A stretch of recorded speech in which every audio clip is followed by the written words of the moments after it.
My name is Jennifer Tridgell, and I'm a PhD candidate at the University of Cambridge, where I focus on global governance of open source software, so tying in very nicely with the preceding two presentations.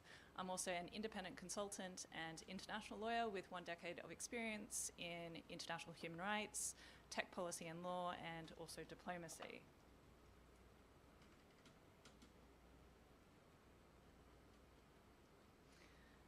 Today, a timely and critical debate is unfolding on government's role in governing free and open source software, FOSS cybersecurity.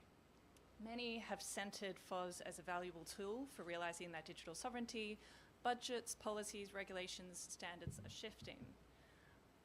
Some countries like China have looked to mainstream FOSS, and others have formalized their engagement with FOSS in their decision-making processes, public administration, adopted new regulations, and pursued institutional experimentation. But to understand that shift and why it has the potential to result in fragmentation, we need to understand the driving factors, the geopolitical priorities at play, and also the potential for those different regulatory frameworks to compete. This is, I also do emphasize, a work in progress, so if you have any comments or questions after the presentation, they are most welcome. These cybersecurity issues on the screen will come as little surprise to most of you. The political, economic, and social case for furthering public investment in FOSS maintenance, including in cybersecurity, is obvious. That is not necessarily to the exclusion of diverse funding sources, including from the private sphere.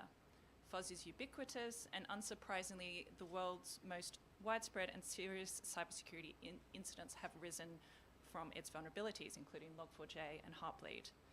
Without action, a tragedy of the commons, as Sharma has described, shall persist. Instead, what attracts debate in this area is where governments are looking beyond the positive provision of fiscal investment and support to strengthen FOSS cybersecurity towards adopting legal and policy frameworks that may impose restrictions on the development and deployment of FOSS, including its contributors.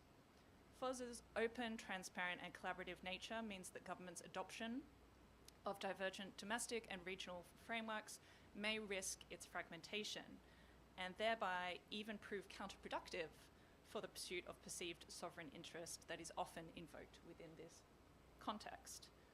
Within this paper, I talk about digital sovereignty in the open source context as being a geopolitical mantra of the moment. And there is this increasing invocation of open source as a tool for realizing digital sovereignty because of a number of current and escalating factors, including technology trade wars, fears of sanctions and other restrictions, and one example that is often invoked in the European context, Microsoft's alleged restriction of the ICC prosecutor's access to his emails. This is a very timely debate, and to illustrate that timeliness, there is a declaration for European digital sovereignty that is currently being discussed at the Franco-German summit, which is in fact happening today. So maybe by the time I finish this presentation, they will have a final text on this. And this statement does recognize that relationship between uptake of open source digital sovereignty and cybersecurity. There has been a positive reception from the open source community in recognizing open source first and foremost here, but a little bit of pushback by saying that FOSS already plays a key role and can help to further cybersecurity and is not necessarily complemented by proprietary, but FOSS also underpins proprietary solutions. The key takeaway is that the relationship between FOSS, cybersecurity, and digital sovereignty shall, for all intents and purposes, continue to remain a core focal point as governments increasingly consider how, when, and where to adopt FOSS and how to potentially regulate it. I picked these three examples as very dominant jurisdictions with the potential to adopt regulation that has extraterritorial effects and influence others to follow suit, or maybe require extraterritorial compliance and enforcement. As a starting point, it's no surprise that governments' different ideologies and political priorities inform their starting points for where and how they are engaging with FOSS cybersecurity. Generally, the EU is often characterized as rights and consumer protection driven, China as state controlled, the US as market driven, etc.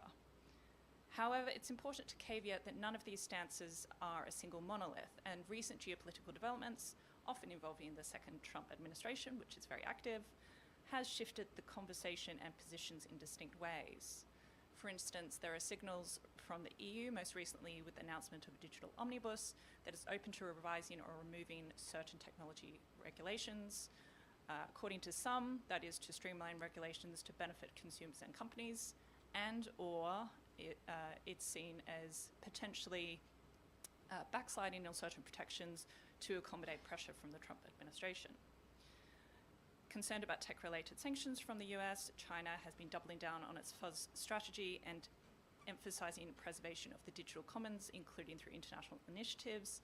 And the US, potentially moving away from that market-based approach, has become more interventionist regarding the internal governance of major tech companies, arguably picking a winner by, say, for instance, acquiring ownership in Intel shares. This paper encourages an evidence-based approach for policy development and digital diplomacy in the cybersecurity realm. It takes a big picture comparative analysis, which ties in very nicely with Jan's previous example as being more focused on one specific context and one specific example, to think about how these three different jurisdictions' approaches potentially work together or diverge. And it then reflects on avenues for building global bridges between domestic and regional regulatory islands as policymakers and the FOSS community navigate these uncertain geopolitical times. The US has slowed or stepped away from FOSS cybersecurity as a policy priority of late. Under the Trump administration, it's significantly reduced CISA's, its Cybersecurity Institute's budget, and there has also been the departure of subject matter experts from their open source team, a number of whom I'm sure you are familiar with.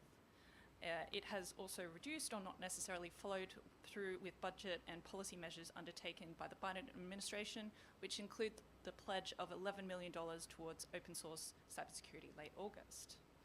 Going forward, Jack Cable, who used to be part of the CISA open source team, has said to a news outlet, it is unclear what CISA and generally the federal government's level of involvement will be in open source. However, CISA has issued a public statement saying that it will continue to remain involved in open source cybersecurity, and the US government is nonetheless emphasizing the importance of open source in the AI context, including through its boldly named Winning the Race, America's AI Action Plan.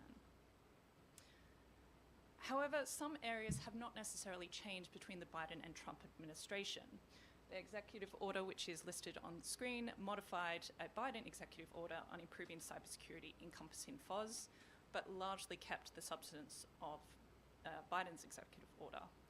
The CHIPS and Science Act, which directs the National Institute of Standards and Technologies to strengthen the security of open source software and to produce voluntary guidelines that help entities to maintain code repositories and respond to vulnerabilities, that act is still in force today.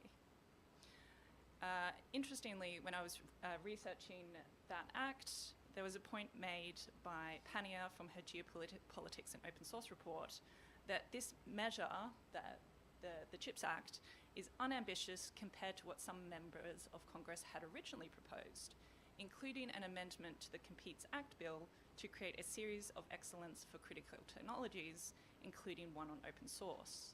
Such a Center for Excellence could have had the potential for public funding to be channeled far more effectively into FOSS projects and tools deemed to be the most critical.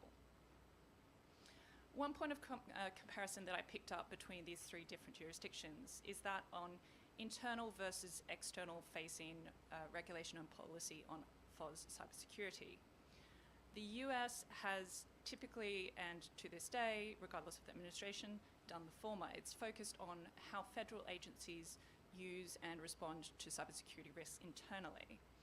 And when it has engaged externally, it has done through, for instance, with CISA, doing external consultation with the FOSS community in preparing those drafts, or it has involved issuing voluntary guidelines, as NIST will do under the CHIPS Act, that private industry does not have to follow.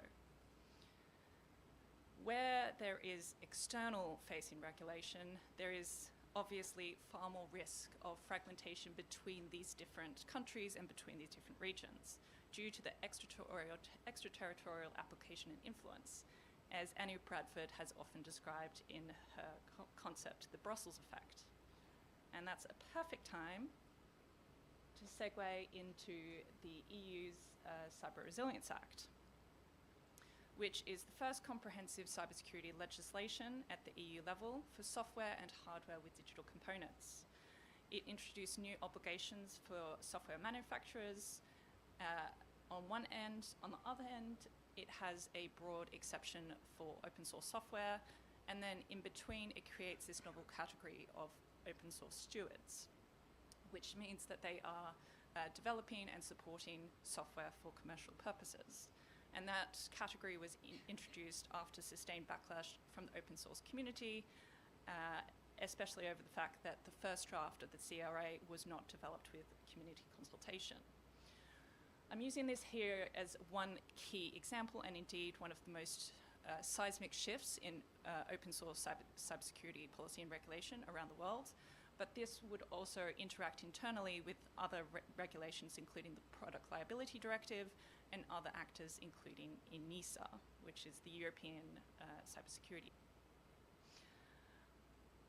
One thing that I've found fascinating in researching the EU's governance of cybersecurity and FOSS more broadly is that it has been surprisingly, potentially receptive to governance innovation in open source. And there could be various reasons for that. Maybe there has been lack of engagement and uptake in this space previously, and they're trying to correct the course. Or maybe it's more simple, and it's a case of policymakers don't necessarily know much about the area, don't necessarily know what will work, and so are prepared to invest and see what will come to have the most value and impact for them. So Germany's Sovereign Tech Agency, that's more of a national example than an EU one, has come about partly because of Felix Ritter, who's in the room, his fantastic advocacy, building off a number of cybersecurity incidents, including Heartbleed and Log4j, to shift that conversation with policymakers. The Digital Commons Edict was recently created by the was recently approved by the European Commission, and that's a coalition of a number of EU member states that are leading that charge. Stewardship, creation of that novel regulatory category in the CRA, and slightly cheekily, I have inserted a report that I co-authored with Nick, OFE, and a number of others on pushing towards a fund for supporting the investment in maintenance of FOSS at a European level. The EU has also invested in more preventative measures than, say, the US or China, including bug bounty programs, FOSSA 2, again championed by Felix, and this broader conversation that it started to engage in about maintenance of open source.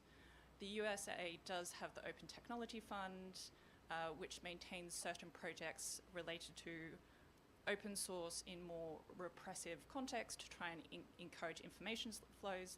However, that organization has faced funding cutbacks and has a limited thematic mandate by focusing on that one issue.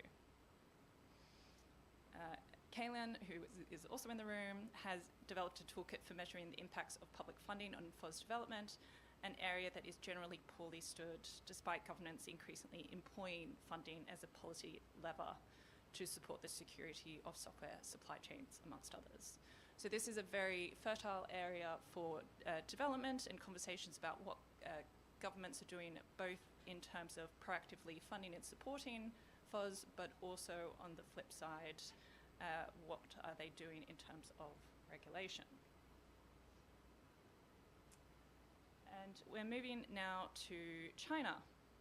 So China is the example out of the three that has most systematically mainstreamed FOSS across its policy and regulatory framework within its 5-year plan, which is basically a guide to how the Chinese state sees key policy priorities over the upcoming cycle.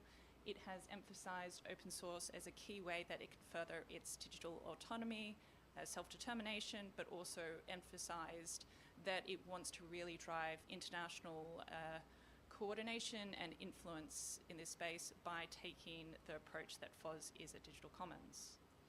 It's got this core legal framework in the 2016 Cybersecurity law, and that also intersects with the Personal Information Protection Law.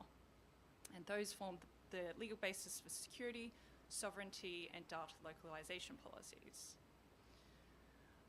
Another point of comparison between these three examples that I found interesting was the level and nature of stakeholder participation in developing these different cybersecurity regimes. In the CRA, the process of engaging the open source community has evolved over time, as I alluded to, but now within the CRA, there is mandatory consultation with the FOSS community. In China, Open Atom, which is their first ever national open source foundation, has dedicated extensive resources to education and outreach programs for universities to help build that wider national culture of FOSS. And in the US, I found examples of previous outreach with the open source community through CISA to develop those voluntary guidelines, but that has dropped off as the Trump administration has prioritized its relationships with proprietary companies.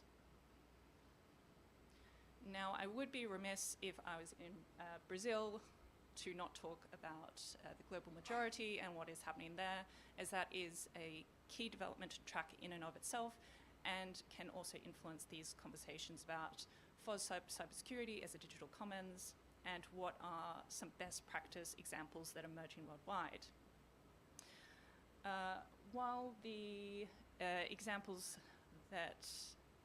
three examples set the scene and they're influential because of the market and political power of the EU, China, and the US, they do not represent the whole. And we cannot view these regulatory developments in a silo either.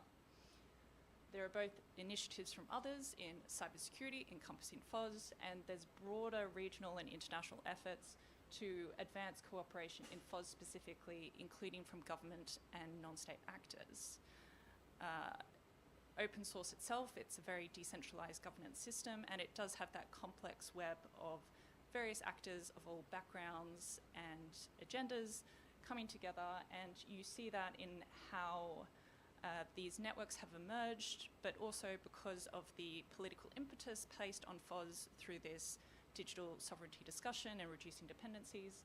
We're also seeing more of these initiatives pop up to try and mitigate the risks that are being associated and created from,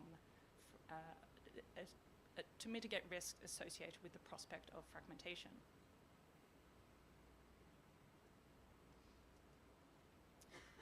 There are a number of non-mutually exclusive options that the FOSS community and policymakers may wish to pursue in this area.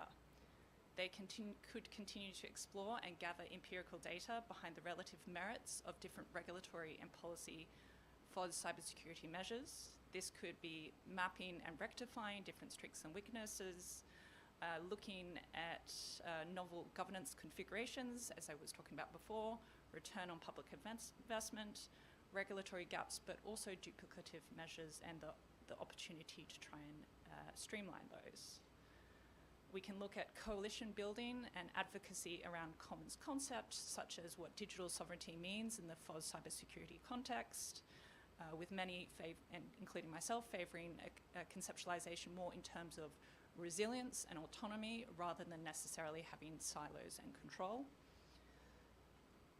Ongoing community consultation and documentation about the real-world effects of new major cybersecurity regulations entering into force, such as the EU CRA, which is slated to come into effect in 2027.